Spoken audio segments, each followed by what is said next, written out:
Hey everybody, it's Fooligan here on Ramble, Rants, and Drives, and I'm here with Misty the Penguin and Tiny Tim. What's up? Yo. On this episode, we're going to be talking about the ideal vacation length, like if you want to go for a weekend or a week, and our greatest fears. Get ready to get psyched out. That was actually a pretty hyped intro. It's what I do. Wait, what you do? It's what I do. You make it more better. I make everything more better. Yeah. Okay.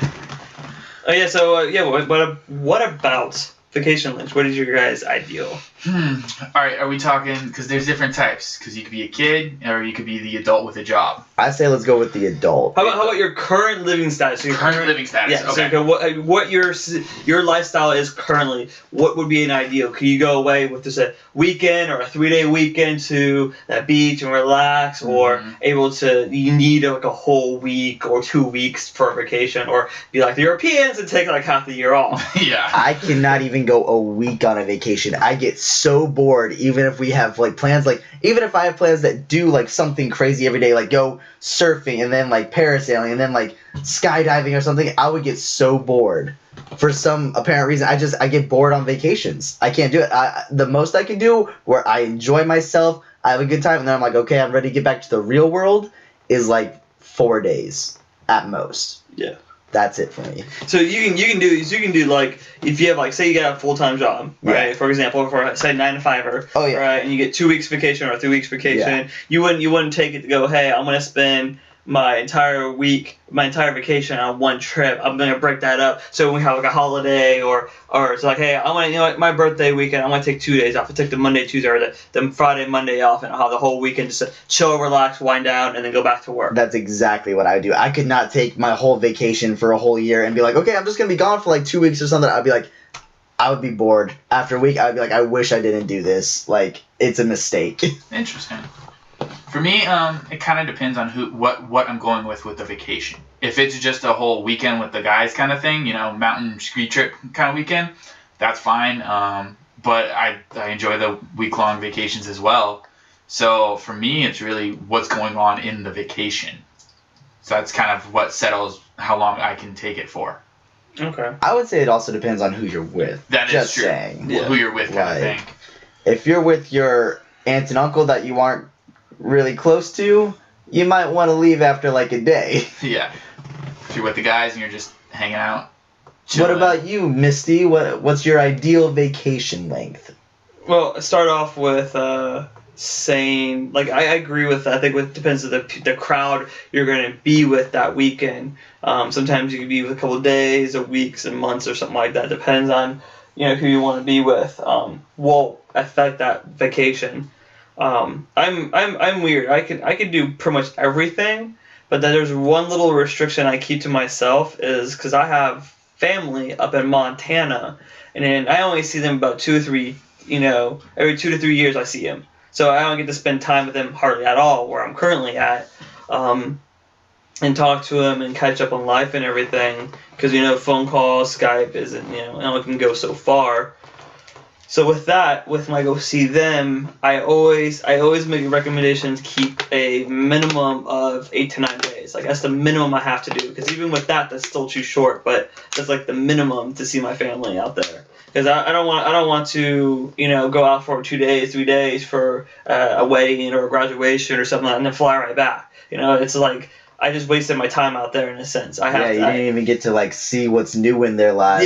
Talk to them. Yeah, so I'm going to talk to them a whole lot and kind of get into depth with it. So when I like to go see them, I prefer to have at least 8 to 9 days. Over the weekend, however you want to break that up. Now I can go the other hand. So usually, like the off years, I'm not going to go see them. Like, for example, this coming year of 2016. I know I'm going up there, so I know I'm planning a trip around that time. So I won't be able to use most of my other vacation days throughout the year. I have to kind of plan that out strategically. With that, but like now if I was going to do, like, say last year, I took a trip to Texas, and I took a trip with Texas, and then I used my other couple of days I had, out through the year, like my birthday and holidays and stuff like that. So I try to, use that periodically. Yeah, that makes sense. I completely agree with that. The reason I was saying I can only go 4 days is just because deep down inside, I'm a loner. Like, I love spending time with people for a certain amount of time. But after that amount of time, I'm like, I need my own space. So it goes in a hand to talk about is what if it's like not vacation related, but like say you're hanging out, you say you had a roommate or whatever, and every weekend, like say it was a summer, beautiful summer going on, and they want to go out clubbing or go out to the bar or go out to sporting events or something like that. Would you do that every single weekend with them, or would you be like, hey, like once or twice a month I'd be able to hang out with them, but you still want to have like your own personal space, even with the normal work week and all that? Yeah, I would definitely be the once or twice a month type of person because I'm just not like. Especially if you're my roommate, I'm like, I see you every day anyways. Like, I don't need to spend my weekends with you. It's just not something I would feel the need to do, especially when I'm like, I like just sitting at home and watching my shows and getting caught up and being like, yeah, this was a good night. I spent my night watching my shows, being by myself, eating my ramen noodles. It was a good time. You just in the corner of the couch in the room, all huddled up, looking at your phone with your headphones in, eating ramen. Hey, if I have the whole apartment to myself, I'm going to be on the big screen. I'm going all out. Butt naked. Well, you're going to Netflix and chill? I'm going to forget Netflix and chill. I'm one step above that. I'm IMAX and Climax. Okay. So sure not Hulu and do you? Oh, not until I find the special someone. Remember, he's alone in all this too. Yeah. I was saying because you have Amazon and Sexy Time. Or Amazon Prime and Sexy Time. That's what it is. Yeah. You know those way too well. I have no life. Yeah. I just don't. None of us have lives. It's okay. Next topic, if we're ready. Is everyone good on what we've said so far? All right, so let's just kind of get a little in depth here with with this for first episode for Ramble, Rants, and Drives. Exactly, thank you. Is normally we will do this in the car. We usually go out driving and just hit the roads, backcountry, whatever we want to do. Go out driving, and usually we will just record the audio from within the car because it's kind of cool to go on topic about certain things.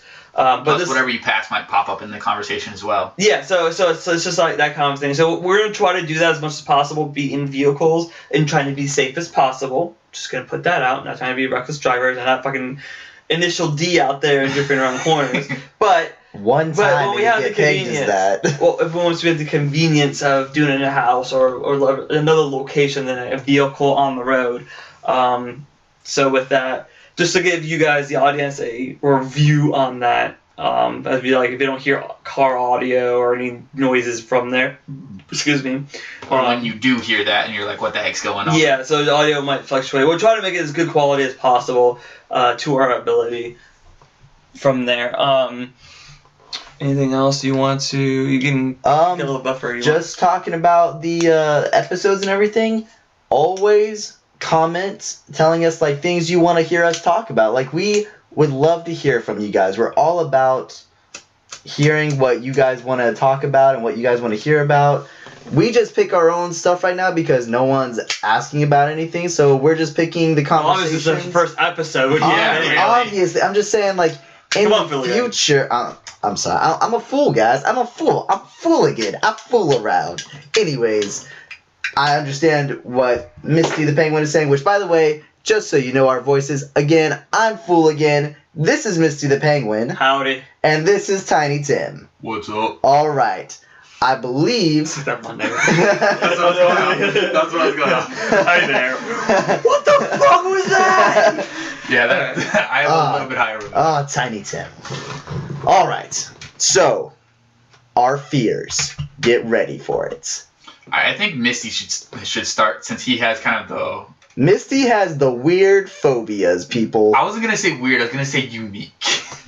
Okay, I know I'm not the only one out there in the world with this type of phobia. It's a form of aquaphobia, the fear of water. Okay, so here's the gist of what my fear comes to. I can get into a pool, somebody's house or hotel, beach, whatever. Yes, beaches have pools there. I know beaches have pools, okay? I'm not looking at you like you're idiots. So with that, I can get in there. Also, I can swim well. I'm not saying I can swim the best. I'm not, He's Michael, not an Olympic athlete. Yeah, like Michael Phelps out there swimming and all that. But you need some weed. Yeah. 420 people. So with that, but my fear is, or what I come to the fear of is that some people have is the fear of not having to touch the bottom of the pool. So I always had to have my feet on the bottom. And I'm perfectly fine. I can do that. I can swim, do some laps or something like that easily, and go from there. But again, if I stop and I can't touch the bottom, that's when I start freaking out. So that's, in a sense, my fear. It's a form of aquaphobia, and that to the extent because I actually have a story here. I have a story of I was in Boy Scout camp. And they had a pool there, and then usually some of the things you have to do is learn how to swim for your merit badges and to move on.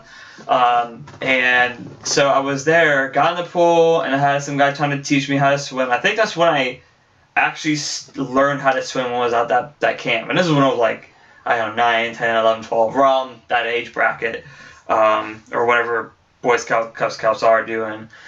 So with that, and before my teacher even asked me that, what happened was there was another guy who was supposed to learn how to do it, but he actually had the fear of swimming, the fear of getting to the pool and all that. And it was kind of crude what they did to the guy, but they had 4 or 5 of the guys there, and they took this kid or this dude or whatever and chucked him right into the pool so he can get over his fear of swimming or whatever, or start to learn swimming pretty quick. So I think that was kind of odd. At the time, I don't think it was messed up. I was saying now messed up, but at the time it was odd and weird. I didn't know how to process it in a sense with that. And then that's when my instructor was like, wow, I'm actually surprised that you're not like him, or in a sense like him. Like, wow, I'm surprised you're not, fear of the water. You easily just hop right in. I'm like, yeah, I have no issues getting in. It's just I don't know how to swim, and I have that fear of the bottom. And I think that kind of restricted me from there. And I've learned to try to float, and I sink more than I float.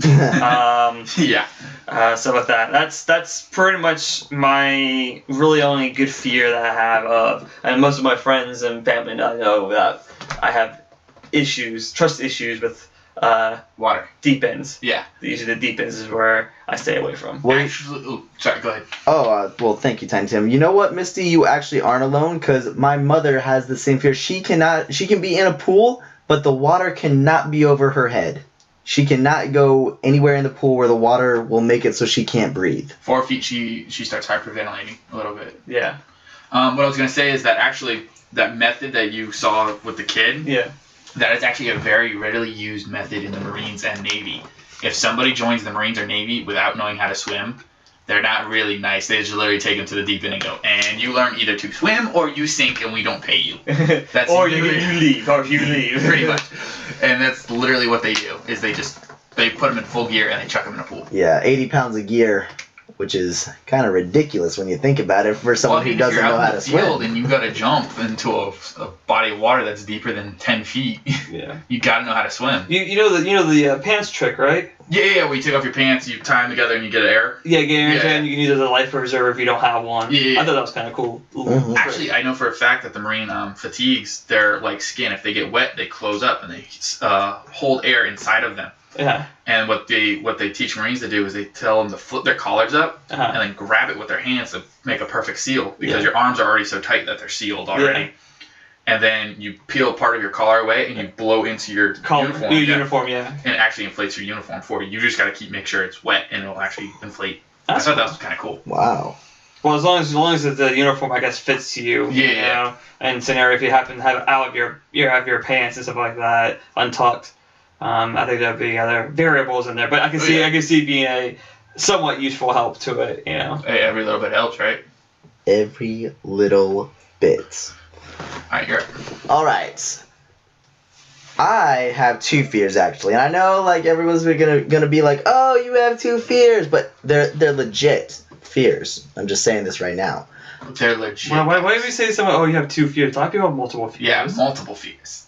Well, it's because I hang out with Tiny Tim over here, and he apparently is a knight in shining armor. If anybody, like, has something they need done, call Tiny Tim apparently, because he has nothing to be afraid of. I didn't say I didn't have any fear. I just can't think of any. Yeah, he has thought that he doesn't have any. He's pretty much fearless.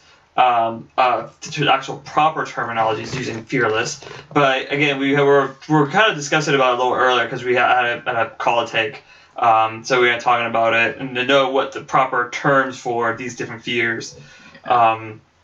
And with that, he said that, like, you know, certain things, like if he's on height and he's on top of a 12-foot ladder or something like that, you know, he's going to be edgy, like any normal human being would be, and stuff like that. And he would respect the dangers and the causes of it, but it doesn't affect him to where, like, if he's on top of the 12-foot ladder, he starts shaking or hands are getting sweaty and stuff like that, and he kind of gets, you know, lightheaded and all that. No, that doesn't, you know, the process of it, it's just he's aware of the danger that could happen with it and how he still has control of the fear, as in a fear is something you do not have control over and you freak out in a sense. Yeah, so it's just that I'm not this kind of, you know, macho dude. It's just I don't have anything that'll stop me from doing what I need to do. I just get more aware of stuff.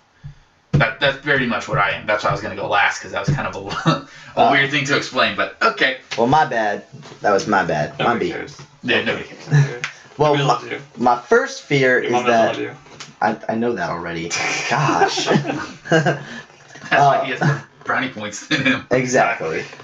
My first fear is I am afraid of snakes. I cannot, like, I can look at one, I can get near one, but you cannot make me touch a snake to, like, win $1 million or something. Like, I'd be like, I can't do it. Like, it's just, I'm afraid it's gonna bite me or kill me or whatever. Yeah, Misty? So I'm gonna get ones like rubber snakes that you like a gift shop. No, like I can tell the difference between like a rubber snake or something, like, but like an actual alive snake, I can't. Okay, touch so if it. I spin it on like 1,000 times and make it look like it was slimy, and I do it onto when you're sleeping, you woke up to it, would you freak out? I don't know. Let's never find out. All right. Yeah. But so, anyways, I know a lot of people have these fears because, come on, guys, like snakes are creepy. They have fangs. They like spit their little tongues out at you. They coil up into little coils. Just don't tell Bamson about that. Right. Don't tell. What? Bamson. Who's Bamson? Sam. Oh right. Oh. Oh yeah. Oh. Because I know Bamson's got some snakes, or has a snake, I think. Ah. Fair call. My bad. Liking the snakes. Like it. Definitely liking the snakes. Liking the snakes. My second fear is I kind of have a fear of the parent. What? Nothing. Go ahead. Huh? Go ahead. What are you saying, Misty? You over there chilling? You good? Chilling like a villain in this house tonight. Okay. My second fear is kind of the fear of like the paranormal on like the like extreme end of it. Like if we were discussing this earlier, like if all of a sudden like a chair moved in a room for no apparent reason, I wouldn't really like automatically be like, oh my gosh, it's like a demon or something. Like, oh, I'm so afraid. I would think like, okay, someone's trying to pull a trick. Like there's like a visible wire attached to it, or like maybe it just fell over because of some random occurrence that happened. But like if for some reason there's like blood coming out of the wall that's spelling like get out or something like that, I'm gonna be like, see you, Misty, see you, Tiny Tim. I hope you guys make it out alive, but I'm out of here. I'm not with Scooby-Doo or anything. You guys can go find that monster on your own. But yeah, those are my two fears. I will never overcome them, I think. Well, considering one, we're never around snakes usually, and two, if the walls start bleeding, I think everybody would be leaving the house pretty fast. Mm-hmm. Yep. And they say that most of the time the fear is just it's a more of a mental. Yeah, mental thing. Mental problem. Yeah, and I already have a psychological problem. I already have a lot of psychological problems, so. Which is why we started this podcast. Exactly. So, thank you guys so much for listening. I hope you really enjoyed it. We're gonna try to do this as a regular thing on our channel. And Misty, do you have anything to say? Oh, I was just saying. What was I going to talk about? I had a thought process. Hold on. Don't close it out yet. Don't close it out yet. Until you get back to it, Tiny Tim, do you have anything to say? No. It's just this is our first time getting together like this, and I'm just happy that we're doing this now because we've been talking about this for a while. we've tried a couple times, to figure out times and such to get everything up and running, but we finally got it up and running. And I just it's just really fun. And watching these guys work like they do is just a fun thing to do. And you'll hear more from Tiny Tim in later episodes. He's kind of one of those guys, he's shy at first, but then once he gets used to it, he's like a barrel of laughs. Anything to say, Misty? Okay. Just so the viewers can understand, from the information on our channel, you expect to see Tiny Tim and as well as Fooligan here to do a lot of Let's Play. It's going to be kind of a nice combination of videos. With that being said, we're trying to figure out a cool schedule for you guys to know to expect when these uploads will pop around on the YouTubes from there. For this Ramble, Rants, and Drives thing. He finally remembered it! So with that, if you have anything you want us to talk about, put it in the comments. And whoever has the most likes, we'll definitely talk about it if we want to. I'm going to say on the line. I'm going to try to work on my communication skills a little bit better on that. Yeah. To follow up on that, I gotta say it all the time. It's okay. Yeah, so you know what to expect from the channel. See the videos uploaded and all that. We're getting started onto this new family channel. You won't see me as much other than just a broadcast for now. So that now for now. Yeah, I think that's it. You wanna do your thing? All right. This is Fooligan with Misty the Penguin and Tiny Tim signing off of Ramble, Rants, and Drives.